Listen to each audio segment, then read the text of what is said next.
국회 개헌특위 자문위원회가 실질적인 지방분권 실현을 위해 헌법 제1조에 대한민국은 지방분권 국가이다라는 사망을 추가하자고 제안했습니다.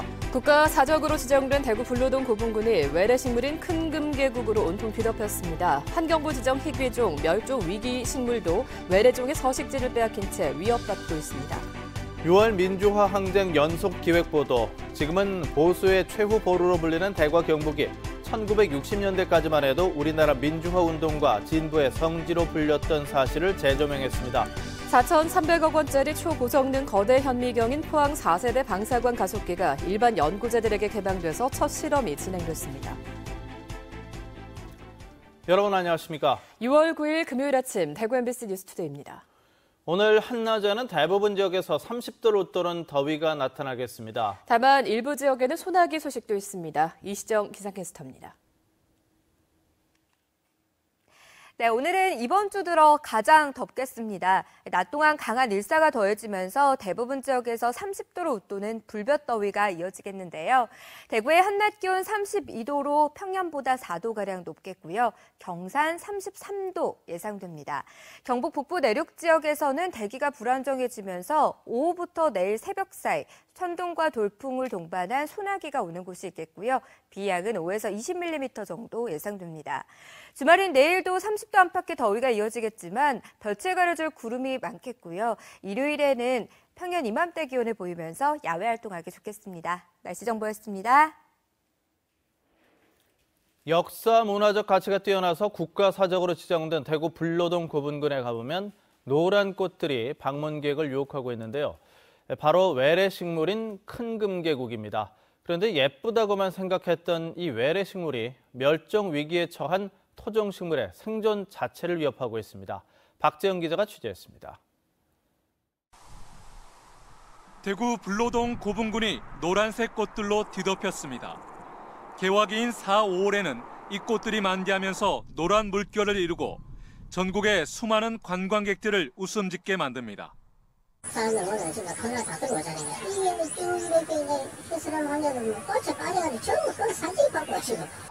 화려한 색상으로 눈길을 끄는 이 꽃은 큰 금계국으로 북아메리카 원산지인 외래종 기와식물입니다. 국가사적으로 지정된 지역의 소중한 문화유산이 정작 외래종에 점령돼 버린 셈입니다. 더 심각한 문제는 이 금계국이 국가지정 멸종 희귀식물들의 서식지를 빼앗아 고사시키고 있다는 점입니다. 대구 인근에서만 서식해 산림청이 지정한 희귀식물 위기종 애기자우는 큰 금계국에 둘러싸여 생장에 큰 지장을 받고 있습니다. 환경부 지정 2급 멸종 위기종이자 희귀식물 위기종인 솔붓꽃 역시 큰 금계국에 자리를 내주고 서식지를 잃은 채 겨우 명맥만 유지하고 있습니다. 단연생인 큰 금계국이 왕성한 번식력으로 토종 식물의 자리를 밀어내고 있기 때문입니다. 솔붓꽃 같은 경우에는 그런 번식 전략들에서 경쟁력에서 밀릴 수밖에 없는 상황이고요. 그러다 보니까 큰 금계국들한테서 설 위치들이 점점 밀려나게 되는 거고. 이대로 가다가는 멸종 위기종의 씨가 말라버릴 수 있다는 우려까지 나옵니다. 지구 온난화까지 겹치게 되면 이들은 점점 그 면적이 축소될 수밖에 없습니다. 극단적으로 축소되고 있는 걸 저는 느끼십니다만. 멸종 위기에 처한 희귀종은 한번 사라지면 다시는 복원할 수가 없습니다. 더 늦기 전에 관계기관의 대책 마련이 시급합니다. MBC 뉴스 박재영입니다. 문재인 대통령이 내년 지방선거에서 개헌 국민투표를 실시하겠다고 밝혔는데요. 국회 헌법개정특별위원회 자문위원회가 만든 지방분권 개헌안이 시민들에게 공개됐습니다. 어떤 내용인지 윤영균 기자가 전해드립니다. 대한민국 헌법 1조 1항은 대한민국은 민주공화국이다. 2항은 대한민국의 주권은 국민에게 있다입니다. 자문위원회는 여기에 대한민국은 지방분권 국가이다라는 3항을 더할 것을 제안했습니다. 중앙집권적 국가에서 탈피하고 실질적인 지방분권을 이룰 수 있도록 그 근거를 헌법에 담자는 겁니다. 중앙정부는 외교, 국방 등 특정 부분에만 독점적인 입법권을 가지게 하고 나머지 부분은 지방정부도 자치법률을 만들 수 있도록 했습니다. 미국처럼 국회를 상원과 하원으로 나누는 방안도 제시됐습니다. 250명 정도의 하원 의원은 국가 전체의 일을 다루고 100명 정도의 상원 의원은 지역의 목소리를 낼 수 있도록 한다는 겁니다. 지방고등법원에서도 3심, 즉 상고재판을 할 수 있도록 했고 주민이 지방법원장을 직접 선출할 수 있도록 하는 내용도 담겼습니다. 이렇게 되면 이제 중앙정부가 지방의 몫을 차지하고 또 그 재벌처럼 사실상 지방을 하청기관으로 운영하려고 하는 이런 시도를 하지 못하게 되겠죠. 하지만 아쉬운 점도 있습니다. 재정 자주권을 위해 국세를 국가와 지방정부가 절반씩 나눈다는 조항도 검토됐지만 자문위원회 논의 과정에서 지방정부가 필요한 재원을 중앙정부가 적정하게 배분한다 정도로 합의됐고 각 정당과의 협의 과정 등에서 일부 조항이 없어질 가능성도 남아 있습니다. 국회의원들 설득하고 또 국민들을 설득해서 또 국민들에게 알리고 우리가 지방분권 개헌을 통해서 과연 어떤 나라를 만들려고 하는지에 관해서 국민적 합의를 도출하려고 합니다. 국회 개헌특위 자문위원회는 앞으로 한두 달 정도 전국을 돌며 이번 지방분권 개헌안을 시민들에게 설명하면서 공감대를 확산시켜 나갈 계획입니다. MBC 뉴스 윤용균입니다. 지난 4월 경북적 수출 성장률이 2007년 10월 이후 가장 높았던 것으로 나타났습니다. 한국무역협회 대구경북지역본부에 따르면 지난 4월 경북적 수출은 지난해 같은 달 대비 36.1%가 증가한 40억 4천만 달러로 지난 2007년 10월 수출 증가율 37.3% 이후 9년 6개월 만에 가장 높은 성장률을 보였습니다. 수출이 늘어난 이유는 경북의 주력 품목인 무선통신기기, 철강판 등의 수출이 호조세를 보였기 때문입니다. 대구 지역 4월 수출은 지난해 같은 달 대비 0.8% 증가에 그쳤습니다. 어제 저녁 7시 20분쯤 대구시 대명동 한 주택에서 원인이 밝혀지지 않은 불이 나 40여 제곱미터 규모의 내부를 모두 태워서 소방서 추산 2,500만 원의 재산 피해를 낸 뒤 20분 만에 꺼졌습니다. 경찰과 소방당국은 빈집 안에서 연기가 보였다는 목격자 진술을 토대로 정확한 화재 원인을 조사하고 있습니다.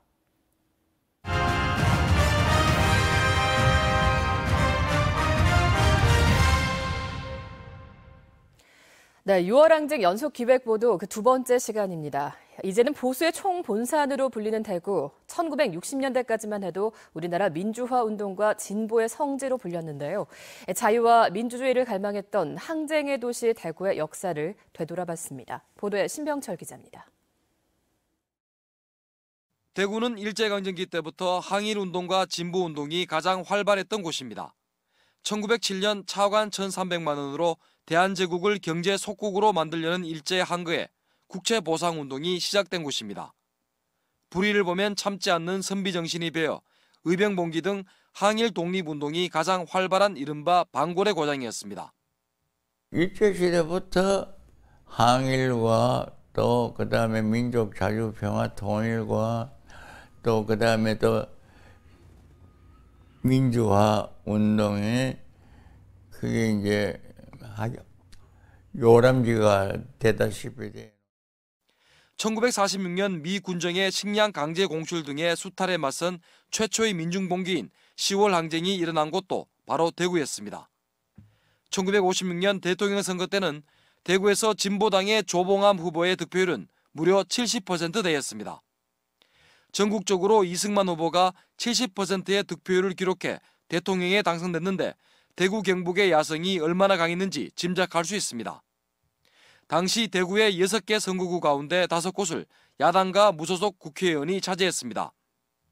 그 당시에는 자유당은 정치적으로 대구는 도저히 발을 못 붙일 정도로 그렇게 말하자면 악화되어 있었죠.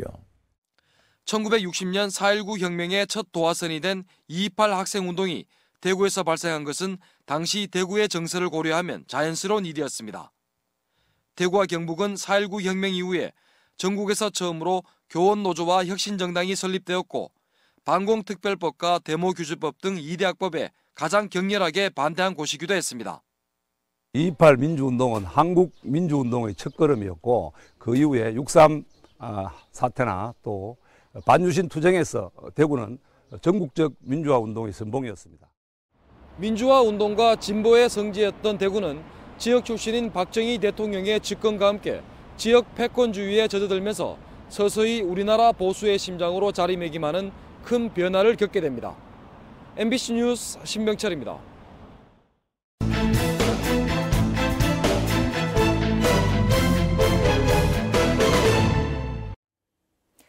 이번에는 1년 앞으로 다가온 지방선거를 점검해 보겠습니다. 오늘은 대구 기초단체장과 지방의회 편인데요.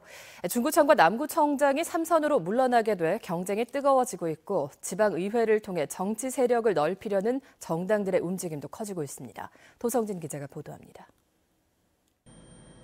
구청장이 3선 연임으로 물러나는 대구 중구청과 남구청에 입성하려는 주자들의 선거전은 벌써부터 치열하게 전개되고 있습니다. 중구에는 자유한국당 류규화 대구시의회 의장과 이만규 중구의회 의장, 바른정당 송세달 대구시당 사무처장과 이민환 시의원, 더불어민주당 김동열 중남구 위원장이 후보로 거론되고 있습니다. 남구에는 자유한국당에서 박일환 조제구 시의원과 권태영 남구 부구청장, 이재영 남구문화원장의 각축이 예상되는 가운데 바른정당에서는 배문현 남구의원이 후보군으로 주목받고 있습니다. 바른정당 소속인 현역 구청장이 재선에 나설 동구청의 경우 대선 2라운드 성격의 경쟁이 더욱 거셀 전망입니다. 유승민 의원의 지지를 등에 업은 강대식 현 청장에 맞서 자유한국당에서는 권기일 대구시 교육청 대외협력실장, 정혜영 대구시 정무특보의 이름이 오르내리고 있고 더불어민주당에서는 이승천 국회의장 정무수석이 거론되고 있습니다. 여야가 뒤바뀌고 지역 지배정당의 힘이 약해진 틈을 타 각 정당들은 달라진 정치 구도에 기대를 걸며 역대 가장 많은 후보를 내고 정치적 입지를 넓혀간다는 계획입니다. 예전하고는 구도가 좀 달라지지 않겠나 보고 있어요. 야권연대는 현재가 같고요. 지난 지방선거에서 대구시의원 30명 가운데 비례대표 1명을 제외하고 모두 새누리당 후보가 당선됐습니다. 현실적으로 보수를 제외하고는 후보조차 정하기 힘든 인물난을 겪고 있어 다인 선거 구제로 치르는 기초의회를 통한 세력 확장 싸움이 치열할 전망입니다. 그렇게 지방 정치를 겪으면서 그 안에서 또 새로운 정치 엘리트들이 형성이 되고 그들이 이제 나중에 국회라든지 또 정부로 충원되는 이러한 흐름을 가야 하거든요. 총선이나 대선과 달리 생활 밀착형 지역 일꾼을 뽑는 지방선거에서 보수 정당은 수십 년간 다져온 조직의 힘, 진보 성향의 정당은 변화하는 민심에 기대를 걸고 한판 승부를 준비하고 있습니다. MBC 뉴스 도성진입니다. 한국전력공사가 신청받고 있는 아파트형 전기차 공용충전기 무료 설치 사업에 대구의 신청률이 전국 최고 수준인 것으로 나타났습니다. 지난달 기준 대구에서는 110여 개 단지에서 360여 개를 신청해 650여 개를 신청한 경기도 다음이었고 인구 대비로는 전국에서 가장 많은 수량을 신청했습니다. 전기차 충전기 설치 비용은 한전에서 부담하고 공동주택에서는 장소만 제공하면 되는데 전기차 충전 요금은 이용자가 신용카드로 결제해서 공동전기료 등의 부담은 발생하지 않습니다. 한편 대구시는 오늘부터 전기자동차를 대상으로 일반 차량과 구별되는 전용 번호판을 발급합니다. 전용 번호판 부착 대상은 전기자동차나 수소연료 전지차이고 신규 등록이나 이전 등록 등으로 번호판을 교체하는 경우에 해당합니다. 전용 번호판의 발급 수수료는 21,700원으로 대구가 광역시 가운데서 가장 저렴합니다. 4,300억 원짜리 초고성능 거대 현미경인 포항 4세대 방사광 가속기가 일반 연구자들에게 개방돼서 첫 실험이 진행됐습니다. 신약 개발과 나노 반도체 등의 분야에서 우수한 연구 결과가 나올 것으로 기대됩니다. 이규설 기자입니다.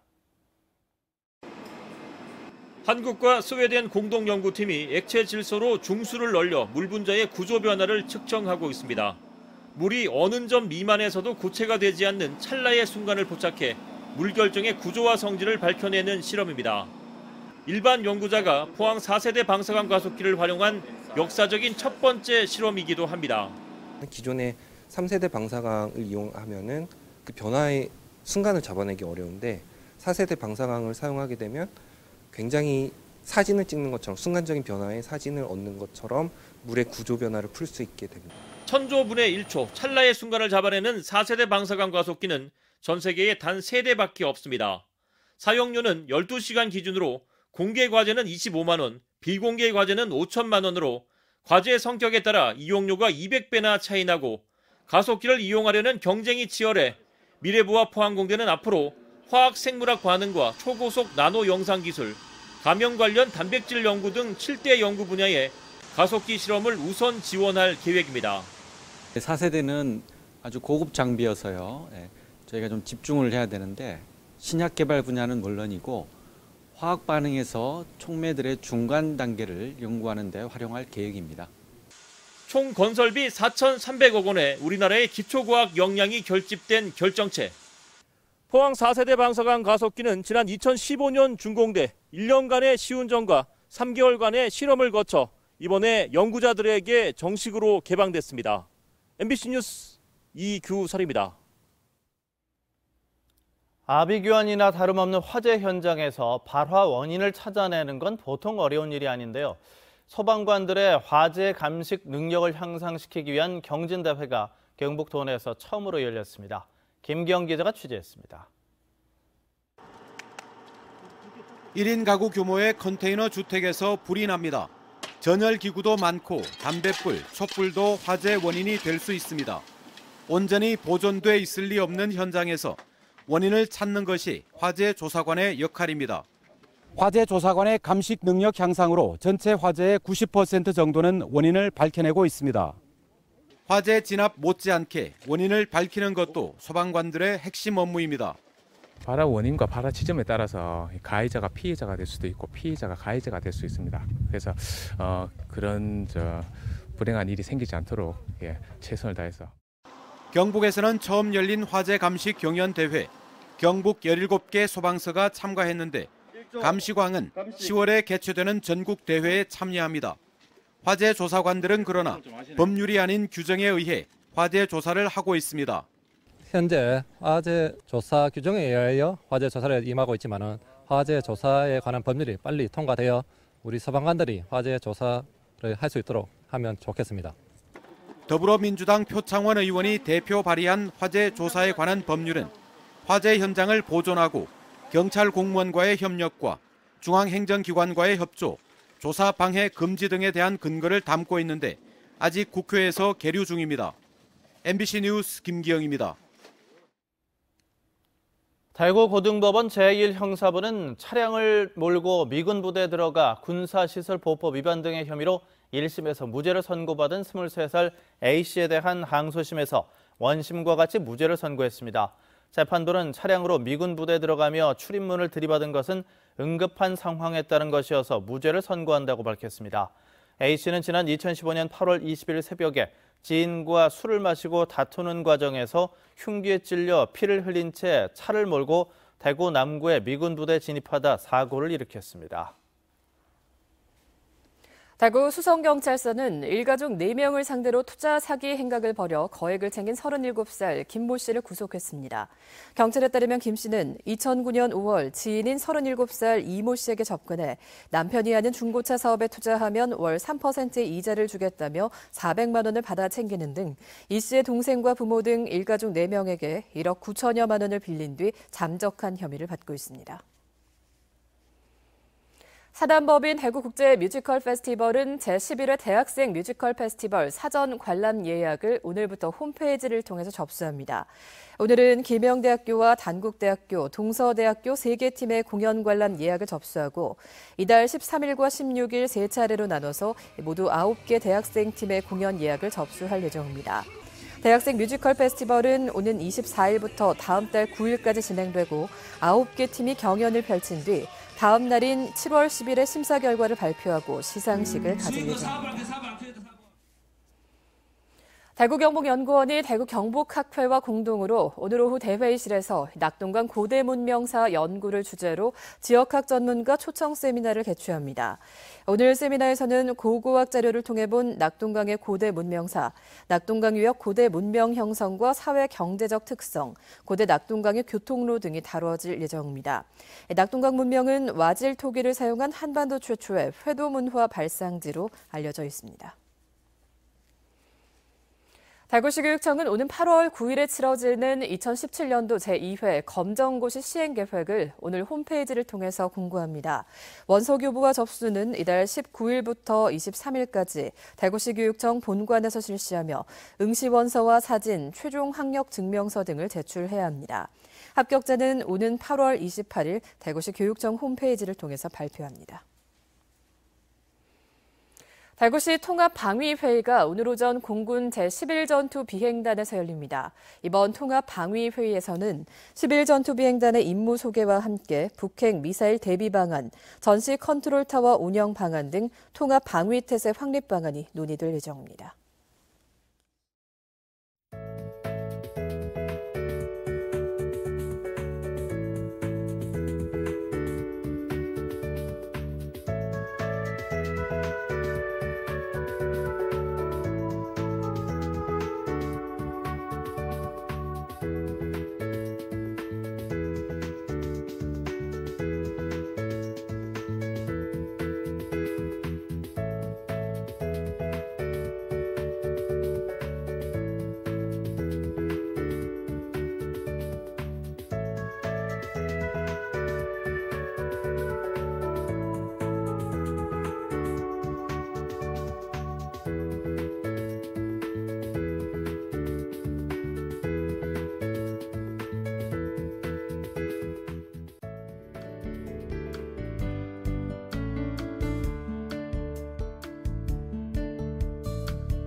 오늘은 이번 주 들어 가장 덥겠습니다. 낮 동안 강한 일사가 더해지면서 대부분 지역에서 30도를 웃도는 불볕더위가 이어지겠는데요.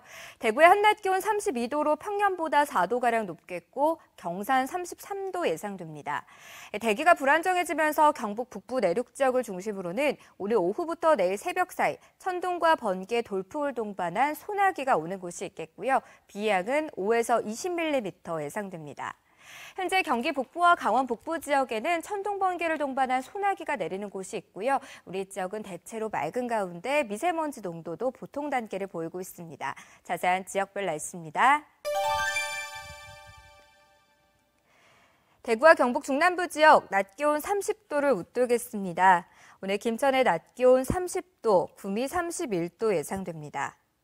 경북 북부 내륙 지역은 낮 기온이 27도에서 30도 분포를 보이겠습니다. 오늘 바다의 물결은 0.5에서 3m를 일겠습니다. 내일 한라산에는 오후에 비가 오겠고요. 그 밖에 등산지는 대체로 맑겠습니다. 주말인 내일도 30도 안팎의 더위가 계속되겠습니다. 날씨 정보였습니다.